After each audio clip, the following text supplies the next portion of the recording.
एक खातून अपने घर से अचानक गायब हो गई। इस सिलसिले में उसके चौथे शौहर ने भी लाइलमी का इजहार किया था। इनके शौहर आए हमारे घर पर, मैंने बोला सोनिया भी मुझसे बात नहीं कर रही, क्या हुआ? ये शादियों के बारे में पता कर रहे हैं कि उसकी कितनी शादियां हुई। इनको ये चाहिए था कि कम से कम पहले ये देखें कि बच्ची है कहाँ।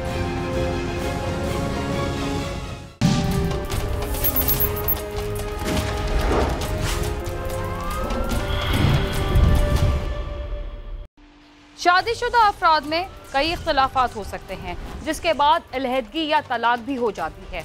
इन इख्तिलाफात के अलावा कुछ घरों में औलाद ना होने की वजह से भी कुछ मर्द हजरात खवातीन को उसका जिम्मेदार समझते हुए उन्हें तलाक देते हैं, जिसे दुरुस्त अमल नहीं कहा जा सकता।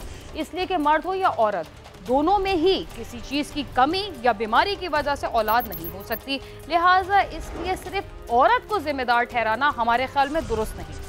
सिर्फ यही नहीं, हमारे माशरे में उस औरत को भी शक की नज़र से देखा जाता है जिसे किसी वजह से तलाक दे दी जाती है और वो अपनी ज़िंदगी गुजारने के लिए दूसरी शादी करना चाहती है। हालांकि उन मर्दों पर बिल्कुल कोई शक नहीं किया जाता और ना ही उन पर तनकीद की जाती है जो बिला वजह शादियों पर शादियाँ किए जाते हैं और उसके लिए कई बहाने भी तराश लेते हैं। लेकिन ऐसी खवातीन के साथ शादी करते वक्त हिचकिचाते हैं जिनके शौहर का इंतकाल हो जाए या पहले शौहर से उनके बच्चे मौजूद हों। कराची में अगवा बराए तावान की वारदातें भी पेश आती हैं और ज़ाती दुश्मनी पर कत्ल के वाक़यात भी हमारे सामने आते रहते हैं। लेकिन ऐसा बहुत कम होता है कि किसी के अगवा होने के बाद उसके बारे में ज़्यादा देर तक पता ना चले। अगवा होने वाली ख़वातीन के बारे में तो पता चल ही जाता है कि उन्हें क्यों और कैसे अगवा किया गया या वो अपने घर से कैसे गायब हुई। लेकिन देखते ही देखते बिला वजह किसी खातून का अपने घर से गायब हो जाना सबके लिए हैरत का बायस बन सकता है। कराची की रिहायशी एक खातून भी अचानक अपने घर से गायब हो गई और 1 माह से ज़्यादा अरसा गुजरने के बाद उसका कुछ पता ना चल सका। उसके घर वाले उसे कई रोज़ तक ढूंढते रहे लेकिन वो ना मिल सकी, जिसके बाद उन्होंने पुलिस से राब्ता किया। आइए देखते हैं कि खातून के घर वालों को उसकी गुमशुदगी के हवाले से किस पर शक था।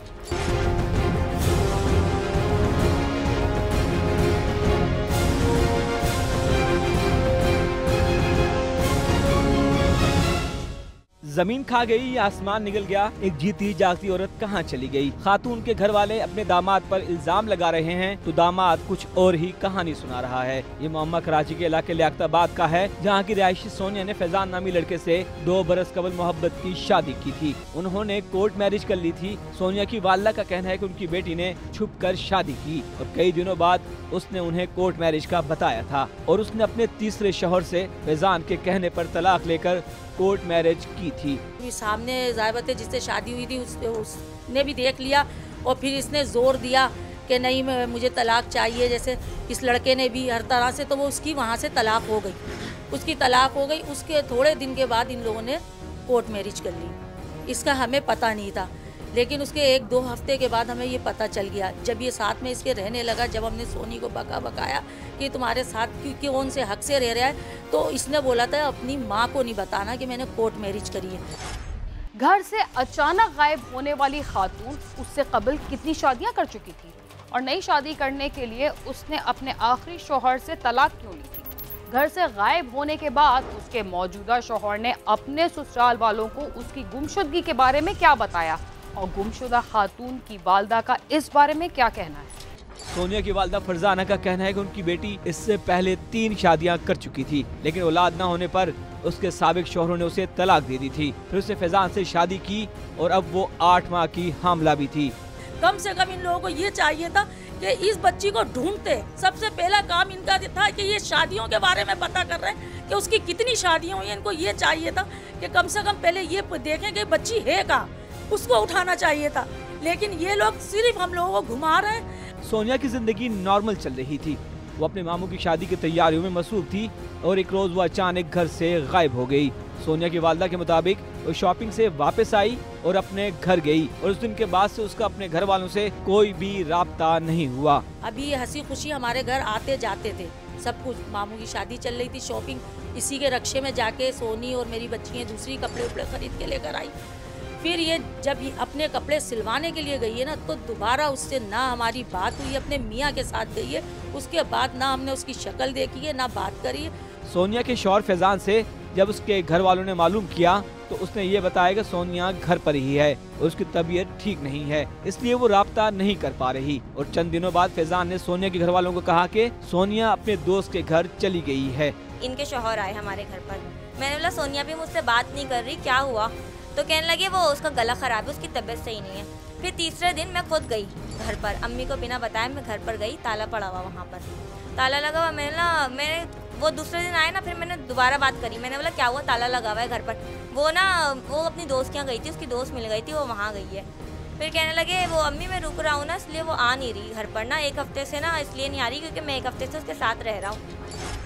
घर से अचानक गायब होने के 10-12 रोज बाद गायब होने वाली खातून की वालदा को जब उसके शौहर पर शक हुआ तो उसने अपनी बेटी की बाजियाबी के लिए किससे राब्ता किया, उसके खिलाफ किस थाने में दरखास्त दी गई और पुलिस ने खातून को तलाश करने के लिए इब्तिदाई तौर पर क्या कार्रवाई की। इसी तरह 10 से 12 रोज गुजर गए, जिसके बाद सोनिया के घर वालों को फैजान पर शक होने लगा तो सोनिया की वालदा ने फैजान के खिलाफ लियाकताबाद थाने में दरख्वास्त दी, जिसके बाद पुलिस ने फैजान को हिरासत में ले लिया। सोनिया के घर वालों का कहना है कि लियाकताबाद थाने की पुलिस ने भी फैजान के खिलाफ कोई कार्रवाई नहीं की और न ही पुलिस उससे ये उगलवा सकी कि जीती जागती सोनिया कहाँ गायब हो गई। इन्होंने दोबारा उसको उड़वाया, फिर इन्होंने हमारी पक्की FIR काट दी। तो कहीं हमें ऐसा नहीं लगता है कि इसके एक चांटा मारा है या इससे पूछगछ हुई है। इन लोगों ने मोबाइल अपने पास रखे हुए, कहने लगे मोबाइल से हम सारी तहकीकात कर लेंगे, हर जगह पहुंच जाएंगे। आज मोबाइल भी इतने दिनों के इन्हीं के पास हैं, जैसे ना मोबाइलों से ये बता रहे हैं। अगर ये खाली फैजान की सिम भी इस्तेमाल करते ना, उससे भी पता चल जाता कि इसने कहाँ लड़की को मार दिया है या रख दिया है या कुछ भी है। सोनिया की दोस्त का कहना है कि सोनिया को उसने 1 माह कबल अपने फ्लैट की बिल्डिंग में देखा था, जहां वो अपने कपड़े दर्जन को देने के लिए आई थी। उस रोज के बाद उसने सोनिया को नहीं देखा और न ही उसका उससे कोई राब्ता हुआ है। मुझसे नीचे पड़ोसन रहती है, वो उनके घर आई थी कपड़े सिलवाने, तो मेरे शौहर ऊपर आए तो उन्होंने कहा आपकी दोस्त नीचे आई हुई है, जाके उनसे मिल लो। मैं उनसे नीचे मिलने गई तो उन्होंने कहा कि मैं ऊपर आ रही हूँ, तुम जाओ। फिर वो ऊपर नहीं आई, हम लोग सो गए। उसके बाद ना मैंने उसकी कभी शक्ल देखी है, कम से कम 1 महीना हो गया उस बात को, ना उनसे कॉन्टेक्ट हुआ मेरा। घर से अचानक गायब हो जाने के बाद 10-12 दिन तक जब खातून का कुछ पता ना चला तो उसके घर वालों को परेशानी लाहक हुई और उन्होंने अपने दामाद पर शक का इजहार किया। लेकिन उनका कहना है कि उनके दामाद को हिरासत में लिए जाने के बावजूद उसके खिलाफ कोई कार्रवाई नहीं की गई। या उसके बाद उस खातून का कुछ पता चल पाया या उसके घर वाले अभी तक उसके बारे में कोई मालूमात हासिल ना कर सके। हम आपको इस बारे में भी बताएंगे, लेकिन यहाँ वक्त हुआ एक मुख्तसर से वक्फे का, जिसके बाद हम दोबारा आपके साथ होंगे। तब तक आप सामा के साथ ही रहिए।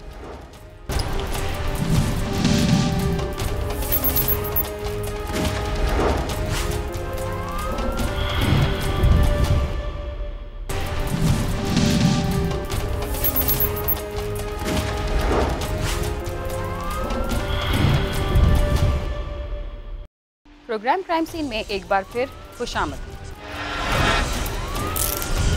वक्फे से कबल आप देख रहे थे कि एक खातून अपने घर से अचानक गायब हो गई थी। इस सिलसिले में उसके चौथे शौहर ने भी लाइल्मी का इजहार किया था और पुलिस वालों को भी उसकी गुमशुदगी का कोई सुराग नहीं मिल रहा था। आइए देखते हैं कि उसकी गुमशुदगी से कबल आखिरी बार उसे कहां देखा गया।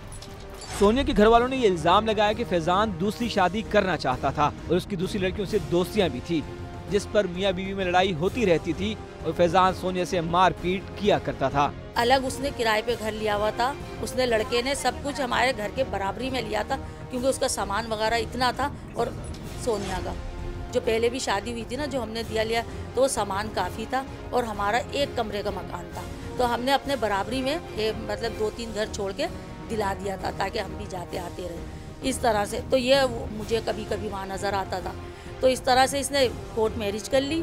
उसके बाद में ये मारता भी था क्योंकि अब तो शादी हो गई, लेकिन फैजान का पूरा इरादा था दूसरी शादी का और ये मेरी बेटी इसमें रुकावट बन रही थी।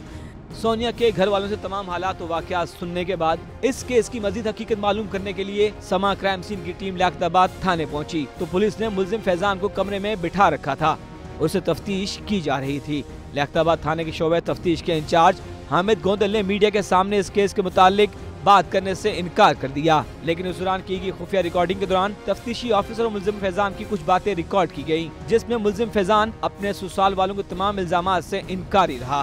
वो मालिक मकान के शोहर ने भी देखा था और इनको बताया था कि आपकी बेटी आई। इन्होंने ही मुझे बताया था कि मालिक मकान ने भी बताया था। मैंने कहा क्योंकि मैं भी वकील था। वो अपनी फाइलें वाइलें लेके सर रोड तक के गई है। मैंने उसको रोका, वो चीखम चिल्लानी करते लोग। कहाँ पर? सर रोड पे, वहाँ पर। मुल्जिम फैजान का कहना था कि उसकी बीवी उससे लड़ती रहती थी और उसका अपने घर वालों से भी आए रोज झगड़ा चलता रहता था और वो अपने घर वालों से नाराज होकर कहीं चली गई है। सोनिया के घर वाले उसे तलाश कर रहे हैं। वो परेशान है कि उनकी जीती जागती बेटी कहाँ गायब हो गई और फैजान भी तमाम बातों से लाइल्मी का इजहार कर रहा है। उन्होंने आला हुक्काम से अपील की है कि उनकी बेटी को बाजियाब कराया जाए। जब जाते हैं, जब यही सवालात करते हैं कि बेटी ने शादी इतनी क्यों करी, तुम्हारी बेटी कहीं और चली गई होगी, किसी और के साथ चली गई होगी, ऐसे ही लोग आते हैं यहाँ पे अपनी अपनी वो बनाते हैं और लड़का बेकसूर हो। इस तरह से मतलब लड़के को ये बोला जा रहा है कि लड़का बड़ा मेहनती है और सही है, लड़की सही नहीं है। बस सारा गेम लड़की पे डाला जा रहा है, या तो ये गेम डाला जा रहा है कि हम लोगों ने कुछ करा है। खातून का अचानक घर से गायब हो जाना कोई आम बात नहीं, मगर हालात व वाक़यात ये बताते हैं कि उसके साथ कोई न कोई हादसा जरूर पेश आया है। लेकिन उसके बारे में पुलिस की तफ्तीश के बाद ही हतमी राय कायम की जा सकती है। कैमरामैन नईम खान के साथ सालिक शाह, समा, कराची।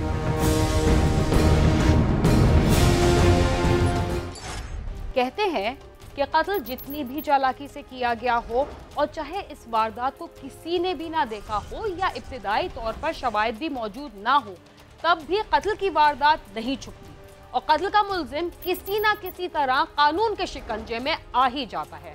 खाना रवात में भी डकैती के दौरान मुजाहिमत पर एक टैक्सी ड्राइवर को कत्ल कर दिया गया था। आइए देखते हैं कि पुलिस को ड्रामाई अंदाज में इस गिरोह के हवाले से कैसे पता चला और इस गिरोह को कैसे गिरफ्तार किया गया।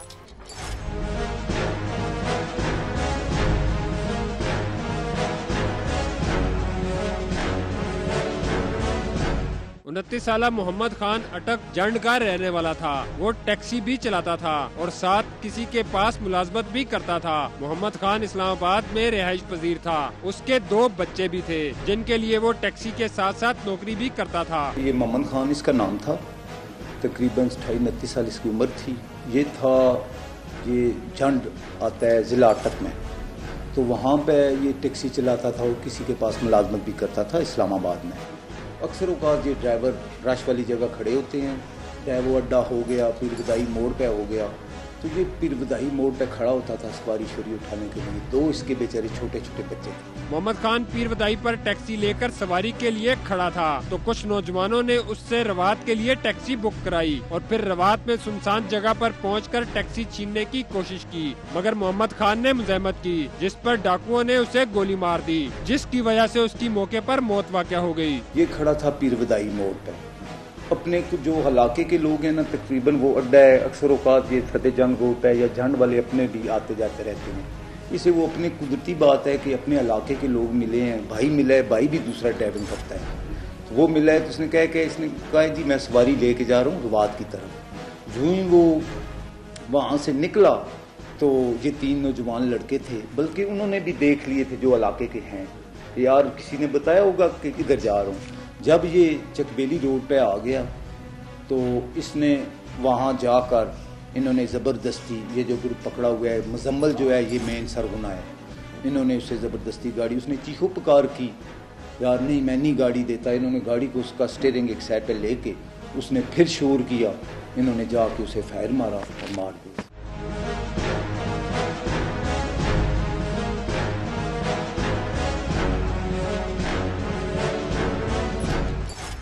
थाना रवात की पुलिस ने मुखबर की इत्तला पर एक वारदात की तफ्तीश के दौरान याहिया खान को गिरफ्तार किया तो उसने दौरान तफ्तीश बताया कि उसके दोस्तों ने डकैती के दौरान एक टैक्सी ड्राइवर को कत्ल किया। मोहम्मद खान की मुज़ाहमत और फिर उस पर होने वाली फायरिंग को किसी ने नहीं देखा था, लेकिन कहते हैं कि कत्ल की वारदात कभी छुपती नहीं। कुछ अरसे बाद रवात पुलिस ने एक वारदात की तफ्तीश के दौरान याहिया खान नामी मुलजिम को गिरफ्तार किया तो उसने इस कत्ल का इंकशाफ पुलिस के सामने कर दिया कि उसके दोस्तों ने एक टैक्सी ड्राइवर को कत्ल किया था। तो पुलिस ने उससे उन डाकुओं के हवाले से मालूमात ले ली। इसमें जो एक मुलज़म यहिया था उसको पहले पुलिस ने अरेस्ट किया। उससे जब हमारी पुलिस ने प्रॉपर इंटेरोगेट किया तो उसने डिस्क्लोज़ किया कि हमने वो जो एक ब्लाइंड मर्डर हुआ था जिसमें वारदात के दौरान गाड़ी छीन के ले गए थे, वो भी मैंने अपने दूसरे साथियों के साथ मिलके किया हुआ है। तो उसकी फिर निशानदेही पे हमने बाकियों को भी रेड किए, तो वो KPK से हमने फिर उनको गिरफ्तार किया। यहिया खान के इंकशाफ के बाद पुलिस ने कत्ल की इस वारदात के मुल्ज़मान मुजम्मिल खान, इफ्तिखार खान, रहीम खान और फजलुर रहमान को गिरफ्तार कर लिया, जिन्होंने इस कत्ल का एतराफ़ कर लिया। 4 मुल्ज़मान गिरफ्तार किए हैं। 4 मेंबर का ये गिरोह था। मुजम्मिल, गुल रहीम, इफ्तिखार और यहिया, ये सारे पेशावर से बिलोंग करते हैं और ये वहाँ से बुक करके लेके आते थे और गन पॉइंट पे गाड़ी छीन लेते थे। और इससे हमने 3 गाड़ियाँ रिकवर कर ली हैं। इनसे नाजायज़ वेपन भी रिकवर हो गए हैं और जो डकैती विद मर्डर है उसमें भी ये चलान होकर अदालत चले गए। गिरफ्तार गिरोह का सरगना मुजम्मिल खान है और ये गिरोह रावलपिंडी, इस्लामाबाद के मुख्तलिफ इलाकों से गाड़ियां बुक करवाने के बाद ड्राइवर को वीरान जगह पर ले जाकर गन पॉइंट पर उससे गाड़ी छीन लेता था। मुल्ज़मान से पुलिस ने 4 गाड़ियां और वारदात में इस्तेमाल होने वाला पिस्तौल भी बरामद कर लिया है। ये मुल्ज़मान, इनका प्रीवियस रिकॉर्ड कोई नहीं था, लेकिन वो है इसी तरह थे कि एक टैक्सी चलाता था, ड्राइवर था, एक जो है वो रिक्शा चलाता था, एक कोई कंडक्टर टाइप इस टाइप का था। तो इन्होंने लालच में आके कि हमें ज़्यादा पैसे मिलेंगे। ये ज़्यादा वारदात ये फैज़ाबाद, डेवो अड्डा और जो अड्डे हैं ना, वहाँ से ये गाड़ी बुक करते थे। बाउंड्री है ये जो रवाज चकबेली सेक्ट है, तो ये अलग अलग पॉइंट से कुरी खुदा बख्श है जो रक्का गांव है, इससे आगे आगे जाके ना जी ये ड्राइवर को बांध देते थे। 2-3 ड्राइवर तो इन्होंने रस्सियों से बांध, उन्होंने तो अल्लाह बचाया है, तो ये गाड़ियाँ लेके चले गए। 4 गाड़ियाँ बरामद हुई हैं। मजीद पिस्टल जो है 30 बोर वो भी बरामद हो चुका है, तो मजीद आगे इंटेरोगेशन शुरू है। कहते हैं अंधे कत्ल की वारदात कभी छुपती नहीं और कोई ना कोई ऐसा नुक्ता सामने आ जाता है कि कानून कातिल तक पहुंच जाता है। इस केस में भी कुछ ऐसा ही हुआ और अब ये मुल्ज़मान जेल की सुलाखों के पीछे अपने अंजाम के मुंतजिर हैं। कैमरामैन नदीम शेख के साथ नईम जजुआ, समा, रावलपिंडी। तमाम तर हिफाजती इकदाम और गाड़ियों में ट्रैकर लगाने के बावजूद बहुत सारी गाड़ियां चोरी हो जाती हैं और कुछ अरसे बाद उनका पता भी चल जाता है। लेकिन ऐसे मुल्ज़िमान बहुत कम गिरफ्तार होते हैं जो अपने मामूली से फ़ायदे के लिए टैक्सी के ज़रिए अपने ख़ानदान के लिए रोज़ी रोटी का बंदोबस्त करने वाले गरीब टैक्सी ड्राइवरों को कत्ल कर देते हैं। इसके साथ ही क्राइम सीन अपने इख्तिताम को पहुँचता है। अगर आप हमसे रब्ता करना चाहते हैं तो हमारा पता है cs@sama.tv। इसके अलावा आप YouTube, Facebook और Twitter पर भी हमसे रब्ता कर सकते हैं और हमारा प्रोग्राम भी देख सकते हैं। बीना खान और क्राइम सीन की टीम को इजाज़त दीजिए और देखते रहिए समा।